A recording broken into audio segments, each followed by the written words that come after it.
পাখির চোখে দেখলে মনে হবে এটি হয়তো পরিত্যক্ত কোনো জমি, যেখানেই চোখ যায় ঘাস আর ঘাস। সেগুলোর উচ্চতা আবার 2 থেকে 3 হাতের ওপরে। মাছ দিয়ে উকি মারছে কাশফুল।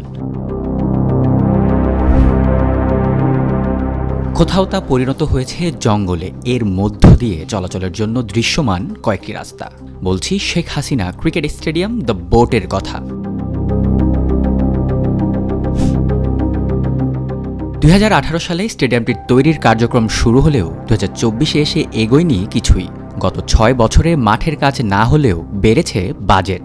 বসানো হয়নি একটি খুঁটিও, অথচ প্রাথমিক পর্যায়ে এখানেই 2024 নারী টি-20 বিশ্বকাপের ফাইনাল করার ঘোষণা দিয়েছিলেন সাবেক সভাপতি পাপন। 2018 সালে ক্ষমতাচ্যুত সরকারের কাছ থেকে নামমাত্র মূল্যে পূর্বাচলে 3,735 জায়গাটি নেয় বিসিবি।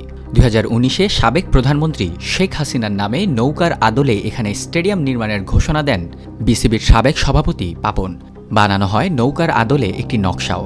প্রথমে স্টেডিয়ামটির ব্যয় ধরা হয়েছিল 900 কোটি টাকা। 2020-এ করোনা ভাইরাসের প্রকোপে পিছিয়ে যায় স্টেডিয়াম নির্মাণের কার্যক্রম।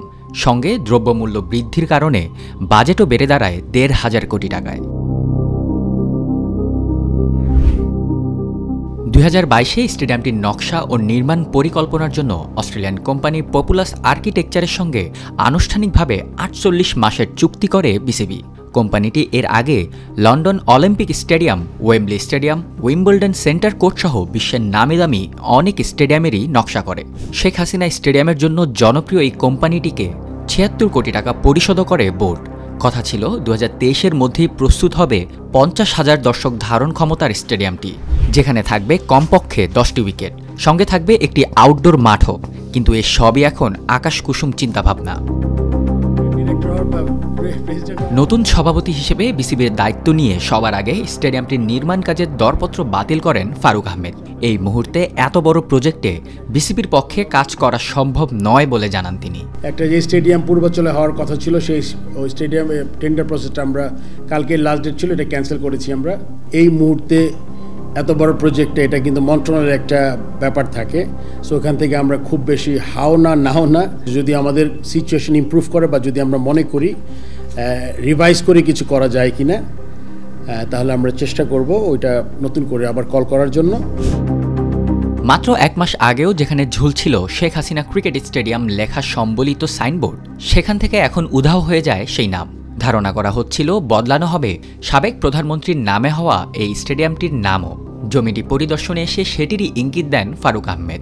ক্রিকেট বোর্ডের ক্রীড়া মন্ত্রণালয় আছে, সবাই মিলে একটা ডিসিশন নিতে। সঙ্গে আরও জানান পরিবর্তন আসবে মাঠের নকশাতেও, থাকবে না নৌকা শেপও। মাঠ করতে তো নৌকা বা স্কোয়ার শেপ দরকার নাই, বা মাঠ করতে তো ওভাল হয়, ওভাল দরকার। সো মাঠ করতে জাল দরকার, সেটা আমরা করব। নেক্সট ইলেকশনের আগে বোর্ডের আর বোধহয় 1 বছর সময় আছে। তো আমাদের মনে করেন যখন পূর্ণাঙ্গ কমিটি যারা আরেকটু লম্বা সময়ের জন্য আসবে, তাদের জন্য কাজটা করা একটা টার্গেট করে কাজটা করা তাদের জন্য সুবিধা হবে। আপাতত মাঠটিকে খেলার উপযুক্ত বানাতেই মনোনিবেশ করবে বিসিবি। সেক্ষেত্রে প্রথমে পিচ ও আউটফিল্ড বানিয়ে পরবর্তীতে ড্রেসিং রুম সহ আনুষঙ্গিক কাজে হাত দেওয়া হবে। মাঠটা খুব ইম্পর্টেন্ট জিনিস, আর বাকি সব জিনিস থাকবে না থাকুক। মাঠ ভালো থাকলে, উইকেট ভালো থাকলে আমাদের ছেলেমেয়েরা বেশি খেলতে পারবে এবং ওদের প্রোগ্রামগুলো প্ল্যান ওয়েতে করা সম্ভব হয়, যেটা এখন এই মুহূর্তে করাটা ডিফিকাল্ট। আমরা মাঠে ক্রাইসিসে ভুগি, কিন্তু সবসময় কিন্তু আমাদের অনেক প্রোগ্রাম হয় না, দেরি হয়ে যায় বা সংকুচিত করতে হয় মাঠের ক্রাইসিসের জন্য। সো এখানে যেহেতু মাঠের অপশনসগুলো আছে, সো আমরা যদি মাঠের দিকে চলে যেতে পারতাম। তবে দেশের মাটিতে হতে যাওয়া 2031 ওয়ানডে বিশ্বকাপের আগেই প্রস্তুত হবে মাঠটি। দেখা যাবে নতুন কোনো আকারে, নতুন কোনো নামে।